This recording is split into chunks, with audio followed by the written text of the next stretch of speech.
I thank the organizers for the opportunity to present. And the objectives of this talk are essentially to discuss something that is very common in clinical practice. How do you approach a PVC when you get one on the ECG? So the diagnosis of a PVC by itself, diagnosis of the site of origin of that PVC, why should you be concerned with a PVC that looks the same, and what is its relation with the underlying substrate, and finally, what are the modes of management? So let's go to our first case, which is a 25-year-old female presenting with history of palpitations on exercise. A treadmill test was performed to reproduce the arrhythmia or the symptoms, and she correctly had those symptoms while exercising. This was the ECG at the time of the symptoms. As you can see, there are runs. This is an irregular rhythm, not a regular rhythm to begin with. You can see changes in the QRS, suggesting that these are probably more PVCs than PACs with aberrancy. The baseline QRS seems to be fairly okay. V1 seems to have an RS with a T-wave inversion there. But what is very characteristic on the wide complex beats that you can see is that AVR and AVL both are negative. So whenever we see something that we are trying to call a PVC and AVR, AVL are negative, in my mind at least, I am a little bit relieved. The reason, it's very unlikely for these beats to cause sudden cardiac arrest. It's very unlikely for these beats to cause sudden cardiac arrest because these are coming from the outflow tract. More often than not, they are triggered, calcium mediated, but very rarely they can actually be re-entrant also. So the moment you see this and it's corresponding with symptoms, we need to treat it. Now treatment can differ based on the setting that you are in, whether you want to choose an ablative therapy, whether you want to give medications. Young lady, medications may not do so well. You may try antiarrhythmic drugs like flecainide that may also work after documenting the fact that she has a normal underlying echocardiogram. So, theoretically, at least on a case series basis, ablation seems to do better than medications for the management of these. But if you want to give a trial of medications prior to initiating an ablation, it's fair, not a problem at all. But what is critical about this tracing is that AVR and AVL are negative, suggesting that it is outflow tract. It is not 2, 3 and AVF which are positive, which is suggesting outflow tract. Because if you look at the sinus rhythm ECG also, 2, 3 and AVF are positive, and I don't think we exit in the outflow tract from the Purkinje system. So going on from there, let's take a look at another lady. I'm sorry about making it all about ladies, but hey, let's start about that. A 45-year-old female presenting with complaints of palpitations, Holter showing single monomorphic PVCs and short runs of non-sustained VT. One such run was shown, I'll get you the ECG for that. Echo was suggestive of normal ejection fraction with mild mitral regurgitation, no valve motion abnormality. This is the ECG. Now when you take a look at the baseline ECG, again, irregular ECG all across the board, take a look at the baseline ECG, the ones that are following the P wave. You immediately, what strikes your mind is there is a QR pattern there. There seems to be a slight fullness to the PR interval. It seems to be a little bit wide, and it looks like more an IVCD than anything else. Then let's take a look at the extra beats that we have. The extra beats, the first one that comes across when you look at the tracing from the left to the right, you immediately see AVR and AVL are not negative. Now your antenna is up. Is it something else that is going on here? AVR and AVL not negative. You look at the slur that you see in lead V2, you know this is close to the conduction system. It's from the myocardium getting into the conduction system. So is there a periconduction system issue that you're looking at? You've already had documentation of some form of bradycardia, bundle branch block because of the IVCD. Now you're having evidence of the tachycardia in the form of the non-sustained VT.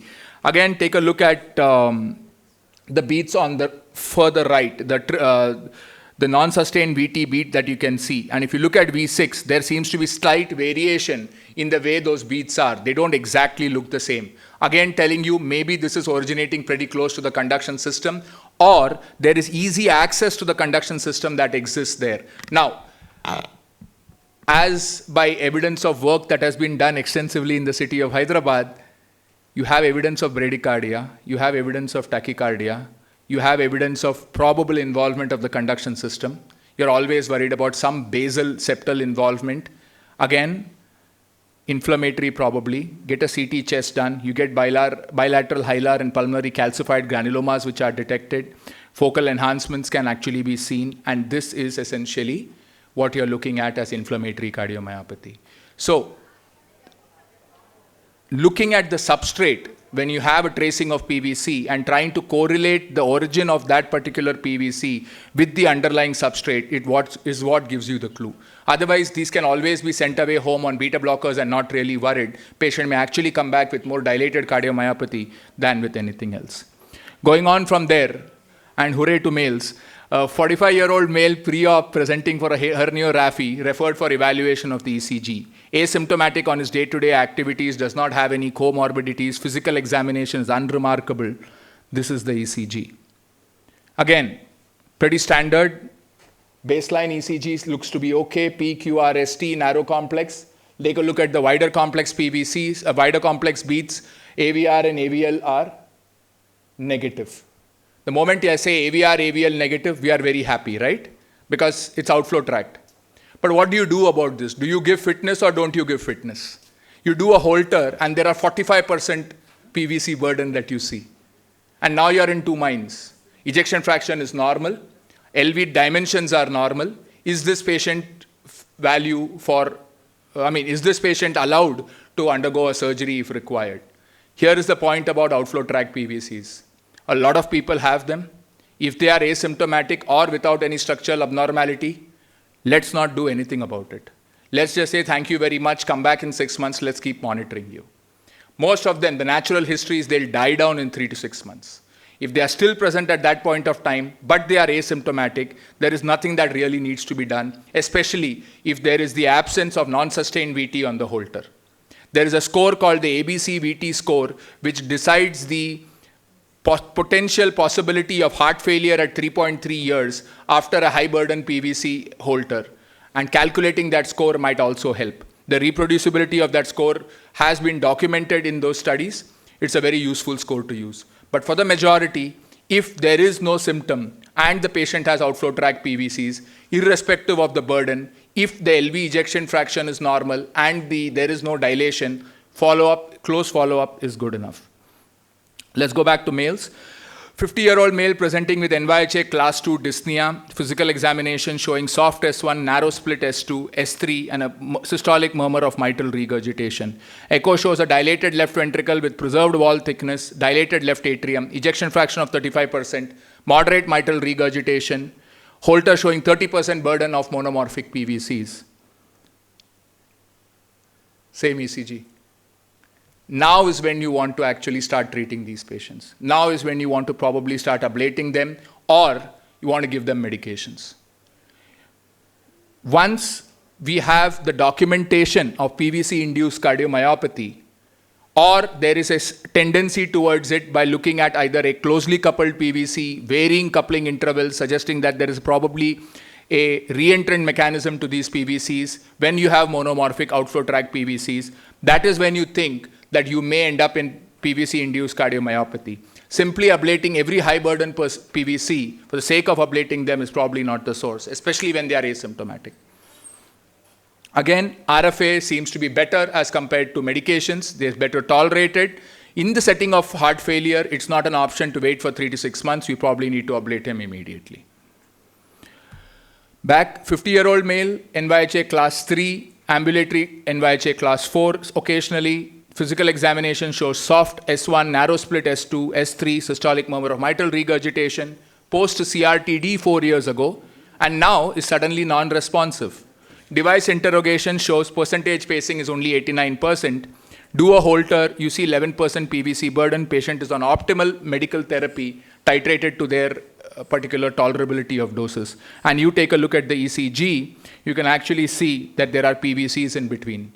The biventricular pacing is actually interrupted by PVCs. And for some reason, I don't know why, they seem to be more commoner once you've ablated the AV node also. So this again leads you to a problem. What do you do about these PVCs? Patient has gone from being a responder to a non-responder, And here are the group of patients where you need to ablate these PVCs to improve IV delivery. You can also actually give them medications and suppress so that there is around a 98 to 99% biventricular pacing percentage. But these are PVCs that need to be treated. Whether they are outflow tract, they are inflow tract, it doesn't matter. These are PVCs that need to be suppressed. It's actually very well seen that when there is poor IV delivery, heart failures worsen, and the most common causes of loss of biventricular delivery for a certain period of, the requisite amount that it is needed, it is actually PVCs that are most common for this. AT and atrial fibrillation are a relatively narrow region for it. Again, 50-year-old male, 25 days post myocardial infarction, presenting for follow-up. Complete revascularization was done. During the myocardial infarction, patient has an ejection fraction of 45% at presentation. Clinically, patient feels fine. ECG is as below. Post myocardial infarction, revascularization done. The Holter actually starts showing these beats. Is this worrisome, or is this something that we need to actually tolerate?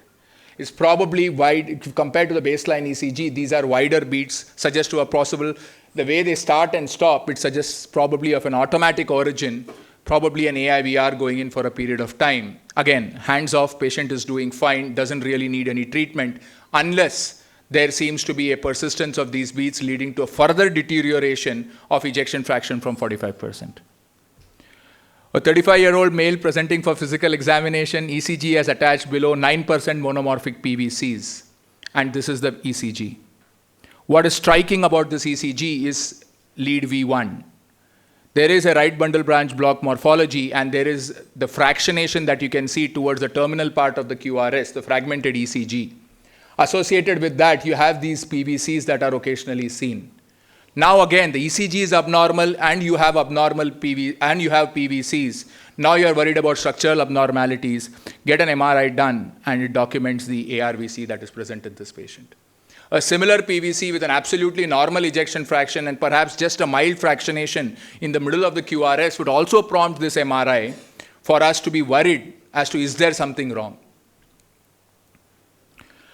28-year-old female, anxious, presenting with complaints of palpitations. Physical examination suggestive of a loud S1 systolic murmur with multiple systolic clicks. Echocardiogram suggestive of bileaflet mitral valve prolapse with moderate mitral regurgitation. Holter was suggestive of 15% PVC burden, and this was what was seen on Holter. You can actually see two morphologies of PVCs there. This is the malignant phenotype for the mitral valve prolapse syndrome. You get an inflow tract PVC where AVR and AVL may not be negative, and then you get the outflow tract variant where AVR and AVL will be negative, and they'll start coupling to each other, thereby probably contributing to a higher risk of sudden cardiac arrest in these patients as compared to people who don't have them. So mitral valve prolapse is actually it's an important cause of sudden cardiac arrest in young. The incidence is close to 14 to 21 per 10,000 per year. Redundant mitral valve is a risk factor for sudden cardiac death. Cause of death is VF. In survivors of outside hospital cardiac arrest, it was found to be associated with bileaflet mitral valve prolapse, STT changes in the inferior leads, and the coupled outflow tract cavitary PVCs, or so-called malignant phenotype. 25-year-old female, history of palpitations on exercise, family history of sudden cardiac arrest, and maternal uncle who died while working out in the gymnasium. Exercise-induced PVCs. We started off with one of them, exercise-induced palpitations. We again do the same, and you can see PVCs again starting to come.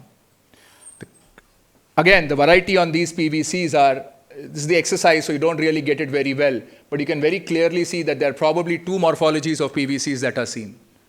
Again, two morphologies of PVCs, exercise-induced problem. You don't really need the bidirectional VT for you to document what is wrong in this patient. This is probably CPVT resulting in the problem. The spectrum of presentation is actually everything. But what is very, very typical is bigeminy on exercise testing, and you need a high threshold to actually order the exercise test at that point in time. Here you have a 45-year-old male with a family history of sudden cardiac arrest in father at the age of 55 years, 1 week ago. Patient has intermittent episodes of dizziness lasting 2 to 3 minutes. Physical examination was normal, echo was normal. And this is the ECG. Probably is my last ECG. Any takers for what's wrong in this patient? You have the PVCs, they are very clearly seen. It's very, very nicely seen. These are non-outflow tract PVCs, as you can see from AVR and AVL. In fact, you can see bidirectionality probably to that. But any takers on what this could be? Exactly. Look at the QT. The reason why I put up this ECG was not to look at the PVCs, but to make sure that we calculate the QT on every ECG that we see. From temperature, pulse, respiration, and blood pressure, QT has to be our fifth vital because it can cause sudden cardiac arrest. And especially when we are thinking of PVCs and monitoring for that, short QT remains QT itself remains one of the reasons that we have to figure it out. So let me end by saying PVCs are important only based on the context of the disease. PVC-mediated cardiomyopathy and PVC affecting biV pacing, they definitely have to be suppressed. There is no second way to it. PVCs are prognostic markers of sudden cardiac arrest in patients with mitral valve prolapse. PVCs can be triggered in SQTs, short QTs, and CPVT. PVCs can indicate underlying cardiomyopathy also if you are able to figure out where the origin is and correlate it to other subtle signs seen on the normal ECG, on normal complexes. Asymptomatic outflow tract PVCs without structural heart disease, however, only need routine close follow-up without any management of those PVCs. Thank you for your patient hearing.